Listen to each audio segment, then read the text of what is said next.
कभी ऐसा हुआ है कि आप जीवन के किसी मोड़ पर खड़े हैं और समझ नहीं आता कि कौन सा रास्ता चुने, क्या सही है और क्या गलत? क्या आप भी एक सही निर्णय के इंतजार में अपना समय खोते जा रहे हैं? यह कहानी आपको निर्णय लेने की उस अद्भुत कला से रूबरू कराएगी, जिसे जानने के बाद आप कभी भी किसी फैसले पर पछतावा नहीं करेंगे। ध्यान से सुनिए, क्योंकि इसमें छिपी है जीवन का सबसे बड़ा रहस्य, निर्णय लेने की सही कला। बहुत समय पहले की बात है। एक छोटे से गांव में एक युवक रहता था, जिसका नाम था विवेक। विवेक एक होशियार और मेहनती लड़का था, लेकिन उसे जीवन के महत्वपूर्ण निर्णय लेने में बहुत कठिनाई होती थी। उसकी दुविधा हमेशा यही रहती थी कि वह जो भी निर्णय ले, वह सही हो और उसे जीवन में कभी पछताना न पड़े। विवेक के गांव में एक बूढ़े साधु महात्मा जी रहते थे। कहा जाता था कि उन्होंने वर्षों तक हिमालय में तपस्या की थी और आज भी गांव में आकर लोगों की समस्याओं का समाधान करते थे। उनकी एक अद्भुत बात यह थी कि वे कभी किसी को सीधे सलाह नहीं देते थे। लोग जो भी प्रश्न पूछते, वे केवल एक कहानी सुनाते और उस कहानी के माध्यम से लोग अपने उत्तर खुद ढूंढते। विवेक के मन में इस बात को लेकर गहरी उलझन थी कि जीवन में कैसे सही निर्णय लिया जाए। उसने महात्मा जी से मिलने का निश्चय किया। एक सुबह वह उनके आश्रम पहुंचा और अपनी दुविधा उनके सामने रखी। विवेक ने कहा, महात्मा जी, मेरे जीवन में एक नहीं बल्कि कई मोड़ आए हैं जहां मैं सही निर्णय नहीं ले पाया। मुझे डर है कि कहीं कोई गलत निर्णय न कर बैठूं। कृपया मुझे बताइए कि सही निर्णय लेने का रहस्य क्या है। महात्मा जी ने उसे ध्यान से देखा और फिर मुस्कुराते हुए कहा, सुनो, मैं तुम्हें एक कहानी सुनाता हूं। शायद इसमें तुम्हारे उत्तर छिपे हो। कहानी का आरंभ। कई साल पहले एक राजा था जिसका नाम धीरेंद्र था। वह अपने राज्य में सबसे बुद्धिमान और शक्तिशाली राजा माना जाता था, लेकिन उसकी सबसे बड़ी कमजोरी थी कि वह कभी भी जल्दी कोई निर्णय नहीं ले पाता था। हर बार जब कोई महत्वपूर्ण निर्णय लेना होता, तो वह सोचता ही रह जाता और परिणाम स्वरूप राज्य की बहुत हानि होती। एक दिन राजा को यह समझ में आया कि उसे इस समस्या का समाधान खोजना होगा। उसने राज्य के सभी विद्वानों और मंत्रियों को बुलाया और कहा, मैं निर्णय लेने की सही कला जानना चाहता हूं। जो मुझे यह सिखाएगा, उसे मैं राज्य का सबसे बड़ा सम्मान दूंगा। राजा के इस आदेश पर सभी विद्वान एकत्रित हुए और उन्होंने अपने अपने विचार प्रस्तुत किए, लेकिन राजा किसी से भी संतुष्ट नहीं हुआ। फिर एक दिन राज्य में एक महान संत माधव योगी का आगमन हुआ। कहा जाता था कि उन्होंने जीवन के कई रहस्यों को समझा था और उनमें अद्भुत शक्ति थी। राजा धीरेंद्र ने उन्हें दरबार में बुलाया और उनसे अपने प्रश्न का समाधान मांगा।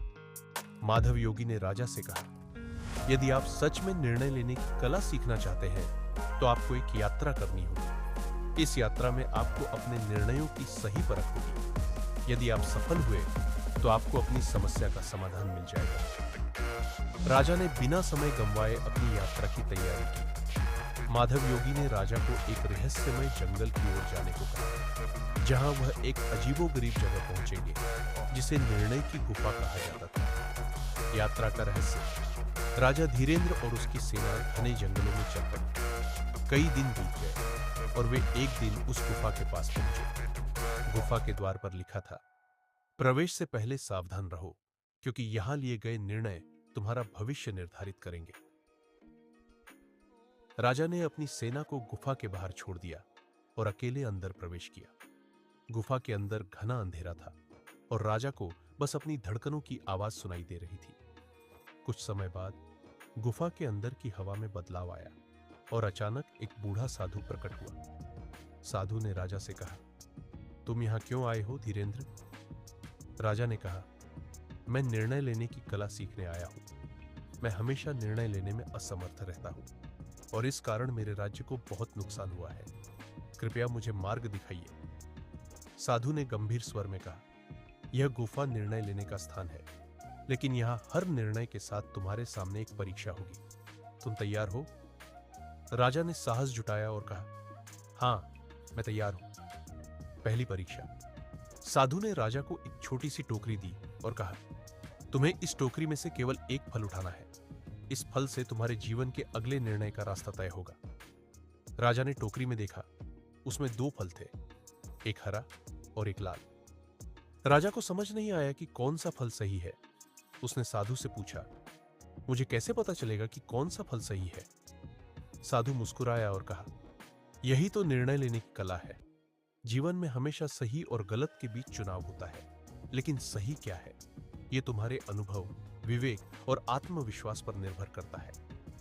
राजा ने कुछ समय सोचा और फिर लाल फल उठाया। उसने फल खाया और साधु ने उसे आगे बढ़ने का इशारा किया। अचानक गुफा का वातावरण बदल गया, अंधकार छट गया और राजा ने खुद को एक शांतिपूर्ण घाटी में पाया। दूसरी परीक्षा।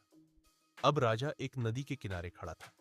उसे नदी पार करनी थी, लेकिन सामने कोई पुल नहीं था।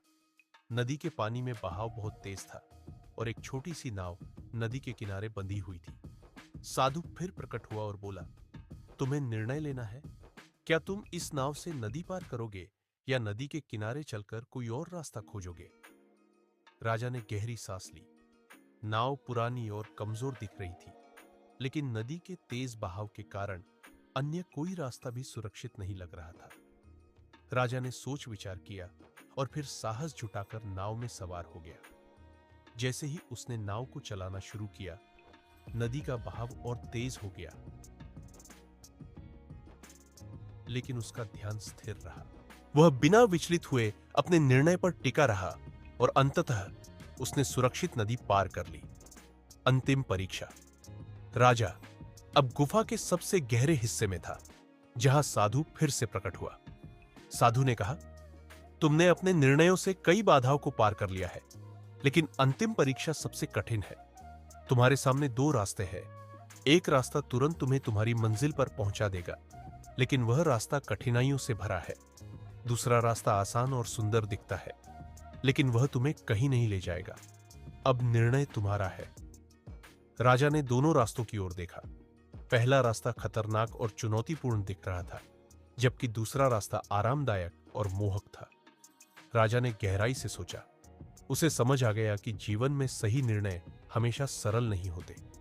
कठिन रास्ते ही सच्चे सफलता के द्वार होते हैं।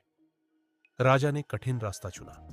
वह रास्ते की चुनौतियों से जूझते हुए आगे बढ़ा और अंततः उसने अपनी मंजिल प्राप्त की।